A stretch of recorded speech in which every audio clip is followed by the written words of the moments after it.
Hello guys, welcome back to my channel. आज हम लोग करेंगे जूलियस सीजर एक्ट 2 शुरू। तो फिर एक्ट 2 सीन 1। तो चलिए शुरू करते हैं। Act 2 scene 1। ये सीन ब्रूटस के गार्डन में सेट है, सुबह के टाइम, आइड्स ऑफ मार्च के दिन। सीन का मूड काफ़ी सीरियस और इंटेंस है। यहाँ ब्रूटस अपने दिल के कॉन्फ्लिक्ट से जूझ रहा है। वो डिसाइड कर रहा है कि सीजर को मारना सही होगा या नहीं। साथ ही कॉन्स्पिरेटर्स भी उसे मिलने आते हैं और ब्रूटस की वाइफ पोर्शिया भी उसके बदले बिहेवियर का रीज़न जानना चाहती है। Brutus dilemma. ब्रूटस कहता है, it must be by his death.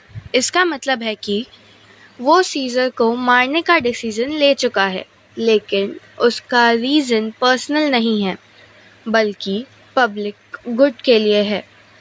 उसको लगता है कि अगर सीजर को किंग बना दिया गया तो पावर उसके नेचर को बिगाड़ देगी। उसे डर है कि सीजर एक डिक्टेटर बन जाएगा। Serpents egg. ब्रूटस सीजर को एक एग यानी सांप के अंडे जैसे कंपेयर करता है। जब तक सांप अंडे में है वो हार्मलेस है, लेकिन जब वो हैच हो जाता है तो डेंजरस बन जाता है। इस तरह सीजर अभी तो सेफ है, लेकिन अगर उसको क्राउन मिल गया तो वो रोम के लिए खतरा बन सकता है। इसलिए ब्रूटस डिसाइड करता है कि उसके शेल में ही उसको डिस्ट्रॉय कर देना चाहिए। Anonymous letter. फिर ब्रूटस का सर्वेंट लूशियस एक एनोनिमस लेटर लाता है। उसमें लिखा होता है, Brutus thou sleep awake and see thyself। यानी ब्रूटस तुम सो रहे हो, अब जागो और एक्शन लो। लेटर क्लियरली हिंट देता है कि सीजर के खिलाफ कुछ करना चाहिए। ये लेटर एक्चुअली कैशियस ने प्लान किया था ब्रूटस को इन्फ्लुएंस करने के लिए। Conspirators arrive. अब कॉन्स्पिरेटर्स ब्रूटस के गार्डन में आते हैं। कैशियस, कैस्का, सिना, मेटलिस, ट्रिबोनियस और डेशियस। ये लोग प्लान करते हैं कि सीजर को नेक्स्ट मॉर्निंग सेनेट में मार दिया जाएगा। ब्रूटस का सपोर्ट उनके लिए बहुत इम्पोर्टेंट है क्योंकि लोग ब्रूटस को ऑनेस्ट और नोबल मानते हैं। कैशियस सजेस्ट करता है कि सीजर के साथ एंटनी को भी मार देना चाहिए क्योंकि वो सीजर का एक लॉयल फ्रेंड है, लेकिन ब्रूटस उसको मना कर देता है। वो कहता है कि हमें सिर्फ सीजर को मारना है ताकि लोग हमें मर्डरर नहीं बल्कि सेवियर समझें। एंटनी के अगेंस्ट एक्शन लेना अननेसेसरी होगा। Final plan. कॉन्स्पिरेटर्स डिसाइड करते हैं कि डेशियस सीजर को सेनेट ले जाएगा, चाहे सीजर मना भी करे। डेशियस उसे मैनिपुलेट करके ले आएगा। प्लान अब कंप्लीट हो गया है, अब बस एग्जीक्यूशन का टाइम है। इस बीच ब्रूटस की वाइफ पोर्शिया आती है। वो नोटिस करती है कि ब्रूटस काफ़ी डिस्टर्ब है और पूछती है कि क्या बात है। जब ब्रूटस कुछ नहीं बताता तो पोर्शिया अपने लॉयल्टी प्रूव करने के लिए अपने थाई को वाउंड कर देती है। वो डर सह कर दिखाती है कि वो इमोशनली और फिजिकली स्ट्रांग है। ब्रूटस पोर्शिया के करेज से इम्प्रेस होता है। वो कहता है, render me worthy of this Nobel wife, यानी मुझे अपनी पत्नी के लायक बनना चाहिए। उसके बाद वो डिसाइड करता है कि वो पोर्शिया को सब सच बता देगा। सीन के एंड में कैशियस आता है। वो बीमार है, लेकिन ब्रूटस के कहने पर कॉन्स्पिरेसी में शामिल हो जाता है। ये दिखाता है कि लोग ब्रूटस पर कितना ट्रस्ट करते हैं। अब यहाँ पे सीन 1 खत्म हो जाता है। एक बार समरी देख लेते हैं। एक्ट 2 सीन 1 स्टार्ट होता है ब्रूटस के गार्डन में, जहाँ सुबह का टाइम है और ब्रूटस अकेले अपने मन में डीप सोच में डूबा हुआ है। उसके चेहरे पे टेंशन क्लियरली दिख रही है। उसका दिमाग एक बड़ा डिसीजन लेने में लगा है। वो सीजर के खिलाफ साजिश में शामिल हो या नहीं। ब्रूटस कहता है कि वो सीजर से पर्सनली नफरत नहीं करता, बल्कि उसे डर है कि अगर सीजर को एब्सोल्यूट पावर मिल गई तो वो रोम के लिए खतरा बन सकता है। ब्रूटस बोलता है it must be by his death, यानी सीजर को मरना होगा, लेकिन वो पर्सनल रिवेंज या जेलसी के लिए नहीं, बल्कि रोमन के हित में। उसका कहना है कि सीजर ने अब तक कुछ गलत नहीं किया है, लेकिन जब किसी आदमी को ज़्यादा पावर मिल जाती है तो उसका नेचर बदल सकता है। उस पावर का मिसयूज़ हो सकता है। फिर ब्रूटस एक बहुत ही पावरफुल मेटाफोर यूज़ करता है। वो सीजर को एक सांप का एग यानी सर्पेंट्स एग बुलाता है। जब तक वो अंदर ही अंदर है तब तक वो सेफ है, लेकिन अगर वो हैच हो गया तो डेंजरस हो जाएगा। इसी तरह सीजर भी हार्मलेस है, लेकिन अगर उसको क्राउन मिल गया तो वो टायरनी ले आएगा। इसलिए ब्रूटस डिसाइड करता है कि सीजर को तभी ख़त्म करना होगा जब वो अभी तक सेफ और इनोसेंट दिख रहा है, क्योंकि फ्यूचर में वो रोम के डेमोक्रेसी को डिस्ट्रॉय कर सकता है। इसी मेंटल कॉन्फ्लिक्ट के बीच ब्रूटस का सर्वेंट लूशियस आता है और ब्रूटस उससे पूछता है कि आज दिन कौन सा है। लूशियस बताता है कि आज 15 मार्च है, वो दिन जिसके बारे में सूटसर ने वार्निंग दी थी। तभी लूशियस एक लेटर लेकर आता है जो एक्चुअली कैशियस ने लिखाया था ताकि ब्रूटस को मैनिपुलेट किया जा सके। लेटर में लिखा होता है, Brutus thou sleep awake and thy self, यानी ब्रूटस तुम सो रहे हो, जागो और कुछ करो। ये लेटर ब्रूटस के अंदर एक पैट्रियटिज्म को जगा देता है। उसे लगता है कि लोग चाहते हैं कि वो लीडरशिप ले और सीजर को रोके। थोड़ी देर बाद लूशियस इन्फॉर्म करता है कि कुछ लोग गेट पे आए हैं। उन्होंने क्लोक्स पहना है, चेहरे छुपे हुए हैं। ये लोग कॉन्स्पिरेटर्स हैं। कैशियस, कैस्का, डेशियस ब्रूटस, सिना, मेटलस सिम्बर और ट्रिबोनियस सब ब्रूटस के सपोर्ट के लिए आए हैं। ब्रूटस उन्हें अंदर बुलाता है और उनके साथ मिलकर प्लान डिस्कस करता है। ये एक क्रिटिकल मोमेंट है, क्योंकि ब्रूटस जो अब तक कंफ्यूज था, अब कॉन्स्पिरेसी का मोरल लीडर बन गया है। उसका कैरेक्टर यहाँ से चेंज हो जाता है। अब वो सिर्फ एक नोबल रोमन नहीं, बल्कि एक रिवॉल्यूशनरी बन जाता है। जब साजिश बन रही होती है तब कैशियस सजेस्ट करता है कि एंटनी को भी मार दिया जाए, क्योंकि वो सीजर का एक लॉयल सपोर्टर है। लेकिन ब्रूटस स्ट्रांगली अपोज करता है। वो कहता है कि एंटनी सिर्फ सीजर का एक आर्म है। अगर सीजर मर गया तो एंटनी ऑटोमेटिकली पावरलेस हो जाएगा। ब्रूटस कहता है कि उसका काम एक नोबल कॉज के लिए है। उन्हें अगर वो एंटनी को भी मारते तो पब्लिक उन्हें वायलेंट और सैक्रिफाइसर्स नहीं समझेगी, जो उनके मिशन के अगेंस्ट है, बल्कि कॉन्स्पिरेटर्स ब्रूटस के बात से एग्री कर जाते हैं। इसके बाद डिस्कशन होता है कि सीजर कल सेनेट में नहीं आया तो क्या होगा। कैशियस कहता है कि सीजर रीसेंट ओमेंस और ड्रीम्स की वजह से कॉशियस हो गया है, शायद वो मना कर सकता है सेनेट आने से। तब डेशियस ब्रूटस बोलता है कि वो सीजर को मैनिपुलेट करके कन्विंस कर लेगा आने के लिए। अगर सीजर ने कोई नाइटमेयर देखा होगा तो डेशियस उस ड्रीम का पॉजिटिव इंटरप्रिटेशन करके उसका माइंड चेंज कर देगा।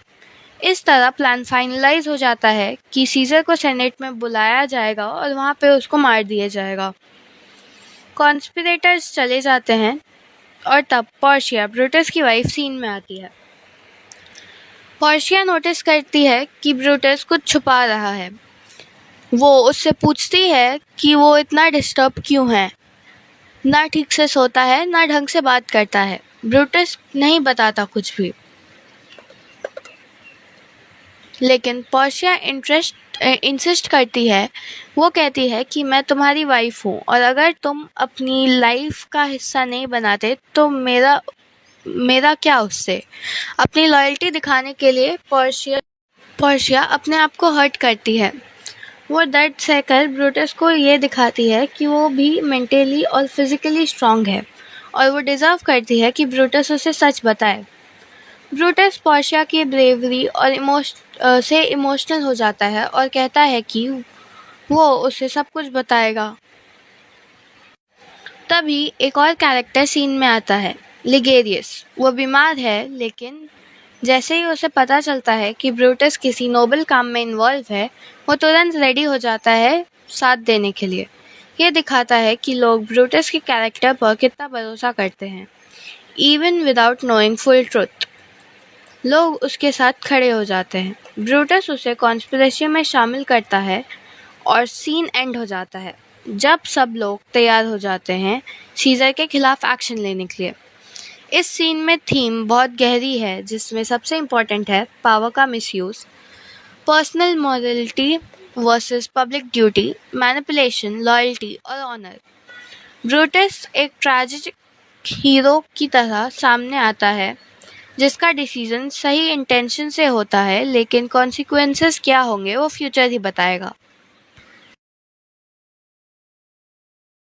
अगर आपको मेरा वीडियो पसंद आया होगा तो वीडियो को लाइक करें, शेयर करें और अपने दोस्तों के साथ शेयर करें। Thank you so much for watching. Bye. Hello guys, welcome back to my channel. आज हम डिस्कस कर रहे हैं विलियम शेक्सपियर का Julius Caesar, specifically act 2 scene 2। ये सीन सीजर के घर से स्टार्ट होता है, जहाँ सब कुछ बहुत ही सस्पेंसफुल है। सीन में सीजर की वाइफ कैलिपर्निया अपने सपनों से घबराकर उसे वार्न करती है, पर सीजर अपने ईगो और एम्बिशन की वजह से उसकी बात नहीं मानता। सीन में ड्रामेटिक आयरनी काफ़ी स्ट्रॉन्ग है, क्योंकि ऑडियंस जानती है कि सीजर मरने जा रहा है, लेकिन सीजर को खुद इसका बिल्कुल भी अंदाज़ा नहीं है। सीन की शुरुआत होती है सीजर की एक लाइन से, nor heaven nor earth has been at peace tonight. इसका मतलब है कि सीजर ने महसूस किया है कि रात भर नेचर में अशांति थी, जैसे कुछ गलत होने वाला हो। ये शेक्सपियर का क्लासिक वे है दिखाने का कि नेचर भी रिएक्ट करता है जब कोई बड़ी ट्रेजेडी होती है। फिर सीजर बोलता है कैलिफोर्निया ने 3 बार सपने में चीख के कहा, हेल्प हो, दे मर्डर सीजर, जो एक क्लियर साइन है कि कुछ खतरनाक होने वाला है। ये ड्रीम्स और अननेचुरल डिस्टर्बेंस ऑडियंस को अलर्ट करते हैं कि सीजर के लिए डेंजर क्लोज है। कैलिफोर्निया, जो सीजर की वाइफ है, बहुत ही ज़्यादा डरा हुआ महसूस करती है। वो सीजर से कहती है कि आज वो घर से बाहर ना जाए।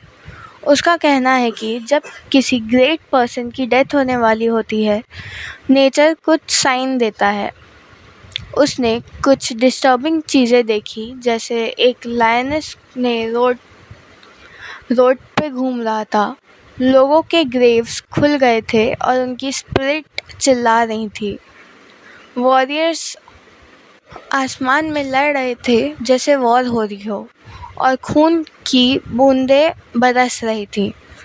कैलिफोर्निया स्ट्रांगली बिलीव करती है कि ये सब चीज़ किसी बड़ी ट्रेजेडी का साइन है, और वो सीजर को रोकने की पूरी कोशिश करती है। सीजर कैलिफोर्निया की बातों को ध्यान से सुनता है, लेकिन फिर अपनी प्राइड दिखाता है। वो कहता है, cowards die many times before their death. इसका मतलब है कि जो लोग डर के जीते हैं वो हर दिन थोड़ा थोड़ा मरते हैं, लेकिन जो ब्रेव होते हैं वो सिर्फ एक बार मरते हैं। सीजर कहता है कि डेथ से डरना बेकार है, क्योंकि जब डेथ आने वाली होती है तब आ जाएगी। लेकिन ये ब्रेवरी के साथ साथ उसकी एरोगेंस भी रिफ्लेक्ट करता है। वो सोचता है कि वो इनडिफीटेबल है। वो अपने इमेज को लेकर इतना कॉन्शियस है कि किसी भी हालत में डरपोक नहीं दिखाना चाहता।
Hello guys, welcome back to my channel. आज हम डिस्कस करने जा रहे हैं जूलियस सीजर का एक्ट 2 सीन 3। ये सीन थोड़ा छोटा है लेकिन काफ़ी क्रूशियल है क्योंकि ये सस्पेंस और वार्निंग से भरा हुआ है। सीन एक स्ट्रीट पर सेट है जहां एक रोमन सिटीजन आर्टेमिडोरस खड़ा है जिसके हाथ में एक लेटर है जो उसने सीजर के लिए लिखा है। आर्टेमिडोरस एक स्कॉलर है और उसने कॉन्स्पिरेटर्स की प्लानिंग सुन ली है। उसने सीजर को वार्न करने के लिए ये लेटर लिखा है जिसमें उन सब का नाम, उनका प्लान और उनकी पूरी कॉन्स्पिरेसी के बारे में लिखा हुआ है। अब हम इस लेटर का एक एक लाइन को डीपली समझेंगे क्योंकि हर लाइन में एक इमोशनल अर्जेंसी और ड्रामेटिक आयरनी है। आर्टेमिडोरस अपनी लेटर की शुरुआत एक इंटेंस वार्निंग से करता है। सीजर से डायरेक्टली बात करता है जैसे कि कह रहा हो, सुन लो मेरी बात, ध्यान से सुन लो। पहली लाइन, Caesar be aware of Brutus. Brutus, जिसे सीजर अपना दोस्त मानता है, उसी से सबसे पहली वार्निंग मिली है। यह आयरनी है क्योंकि सीजर को लगता है ब्रूटस लॉयल है। फिर है take heed of Cassius. Cassius mastermind है कॉन्स्पिरेसी का और आर्टेमिडोरस सीजर को कह रहा है कि कैशियस से सावधान रहना।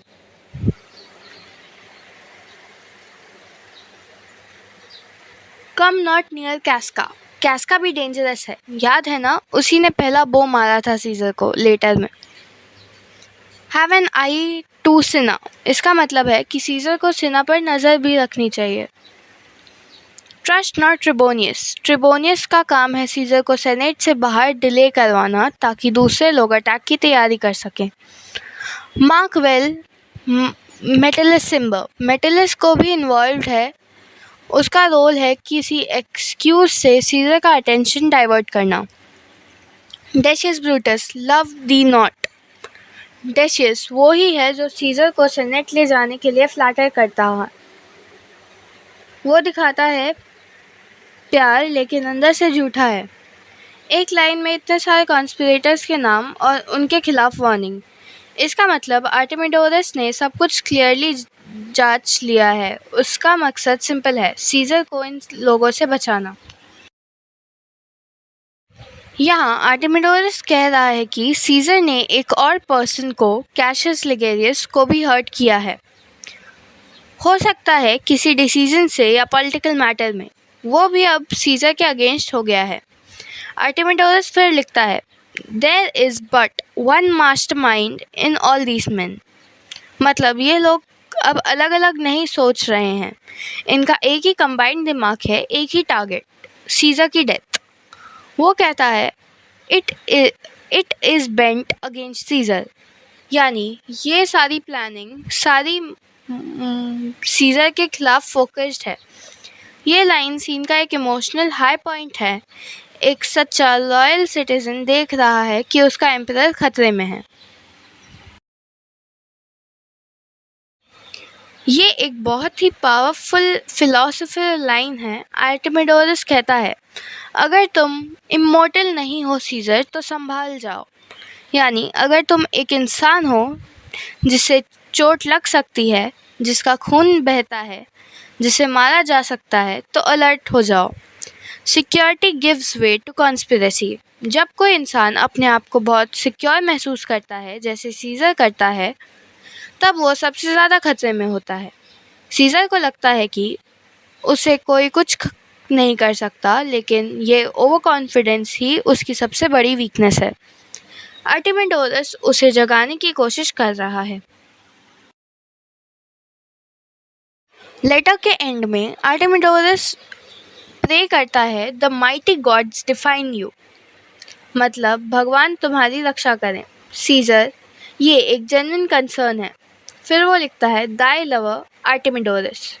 यहाँ लवर का मतलब ये पुरानी इंग्लिश में एक ऐसा इंसान के लिए यूज़ होता है जो तुम्हारा भला चाहता हो, लॉयल हो और सिंसियर हो।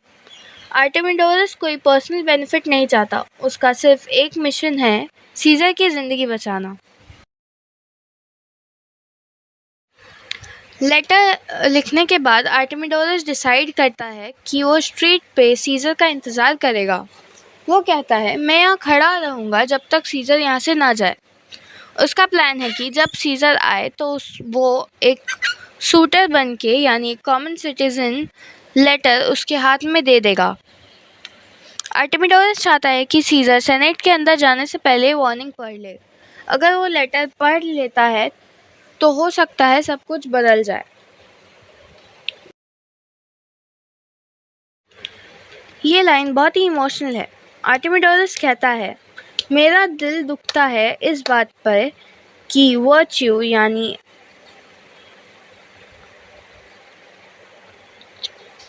ईमानदारी जेलस के सामने जीत नहीं पाती। इमोशन का मतलब यहाँ जेलसी है, दूसरों का सक्सेस देखकर उसे हेट करना। वो कह रहा है कि सीज़र जैसे पावरफुल और वर्शियस आदमी भी सिर्फ जेलसी की वजह से मारे दिए जाते हैं।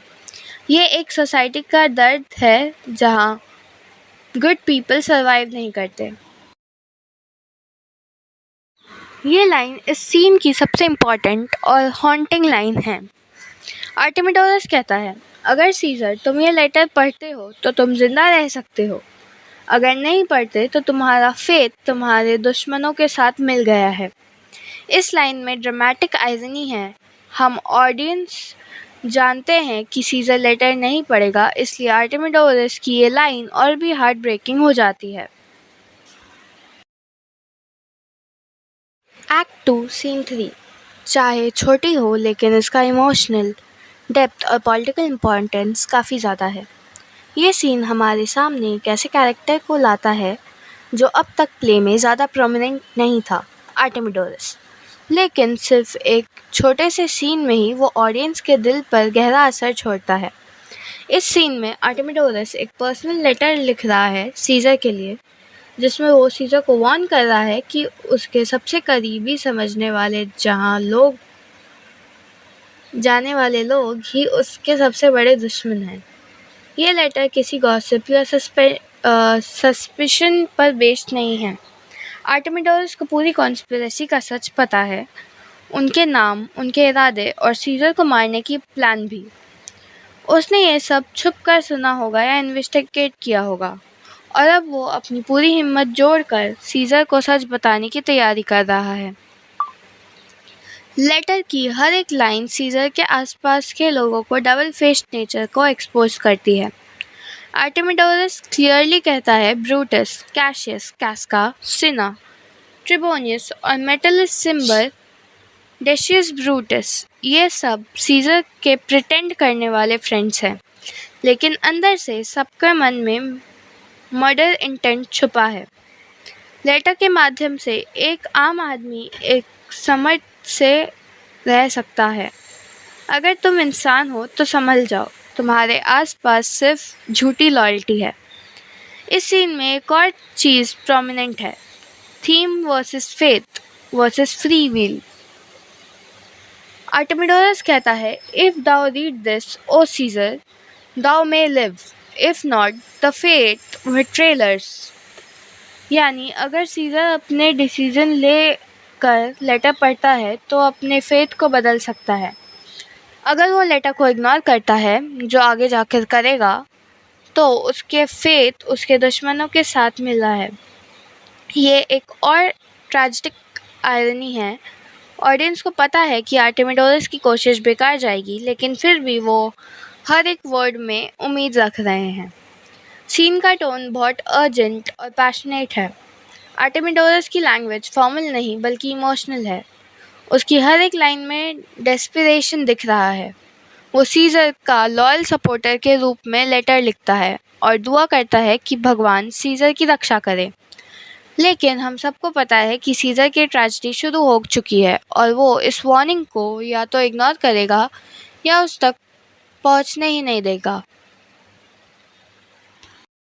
इस सीन में शेक्सपियर एक बहुत बड़ा मैसेज भी दे रहा है कि पावरफुल लोगों को कभी अपनी सेफ्टी टेकन फॉर ग्रांटेड नहीं लेनी चाहिए।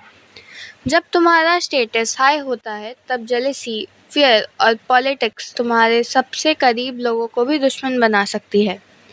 सीजर जैसा स्ट्रॉन्ग रूलर भी वर्न्यूएबल है अगर वो अपने आसपास के दिखावे और सच्चाई में फ़र्क नहीं समझ पाता। आखिर में ये सीन हमें मोरल डिलेमा दिखाता है। एक सही आदमी जानता है कि कुछ गलत होने वाला है, वो पूरी कोशिश करता है उसे रोकने की। लेकिन क्या ये इंसान के एफर्ट्स तकदीर के खिलाफ जा सकते हैं? ये क्वेश्चन हमें सोचने पर मजबूर करता है। आई होप आपको वीडियो पसंद आई होगी। अगर पसंद आई होगी तो लाइक करना, अपने दोस्तों के साथ शेयर करना और मेरे चैनल को सब्सक्राइब करना। Thank you so much for watching. Bye. Hello guys, welcome back to my channel. आज हम लोग डिस्कस करने वाले हैं एक्ट 2 सीन 4। ये सीन ब्रूटस के घर के बाहर सेट है। इस सीन में हमने ब्रूटस की वाइफ पोर्शिया दिखती है, जो काफ़ी टेंशन में है। वो बहुत ज़्यादा एंशियस और वरीड है क्योंकि उसे पता है कि ब्रूटस किसी सीक्रेट और डेंजरस प्लान में इन्वॉल्व्ड है। ये सीन पॉलिटिकल एक्शन से ज़्यादा इमोशनल ड्रामा पे फोकस करता है। हमें दिखता है कि ब्रूटस के डिसीजन का असर सिर्फ रोम पे नहीं बल्कि उसके घर, उसकी वाइफ पे भी पड़ा है। सीन की शुरुआत होती है पोर्शिया के डायलॉग से, I prithee boy run to the senate house. यहाँ पर पोर्शिया अपने सर्वेंट लूशियस से कह रही है कि तुम तुरंत भागकर सेनेट हाउस जाओ। वो इतनी ज़्यादा पैनिक में है कि उसे लूशियस का जवाब ही नहीं सुना। कह रही है जवाब मत दो, बस जाओ। लूशियस कंफ्यूज होता है। वो कहता है मैं तो जानना चाहता हूँ कि मुझे जाना क्यों है। इस सीन में हमें पोर्शिया के डिस्टर्ब मेंटल स्टेट का अंदाज़ा लगता है। पोर्शिया इतनी ज़्यादा घबराई हुई है कि उसे थॉट प्रोसेस भी नहीं क्लियर हो रहा है।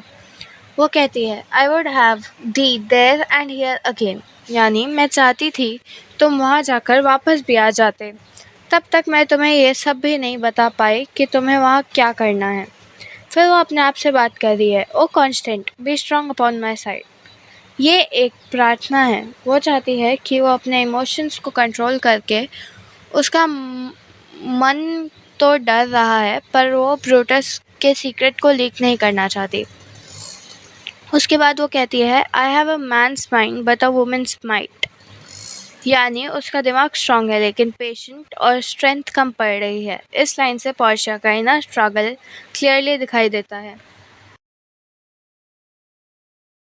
तभी सीन में एंट्री होती है एक नॉन कैरेक्टर की, सूटसेयर, यानी वो इंसान है जो पहले भी सीजर को वार्न कर चुका था। पोर्शिया उसे देखकर कुछ सवाल पूछती है लेकिन वो डायरेक्टली ब्रूटस या कॉन्स्पिरेसी का नाम नहीं लेती। सूटसेयर कहता है मैं बस कैपिटल जा रहा हूँ सीजर को वार्न करने के लिए। उसे लगता है कि आज कोई बड़ी मुश्किल हो सकती है। यह मोमेंट सीन में एक सिंबल लेयर भी लाता है।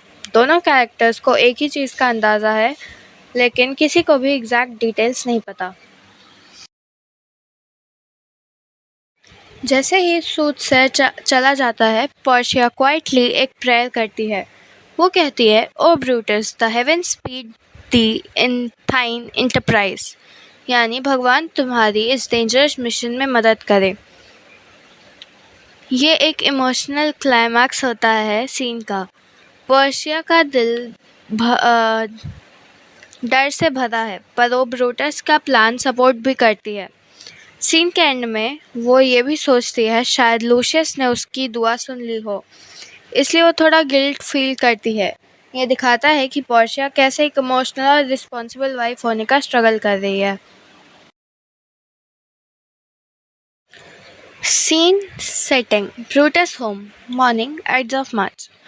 सीन शुरू होता है ब्रूटस के घर के बाहर एक 10 सुबह को, जो कि आइड्स ऑफ मार्च मतलब 15th ऑफ मार्च है, जिस दिन सीजर की मर्डर होने वाला होती है।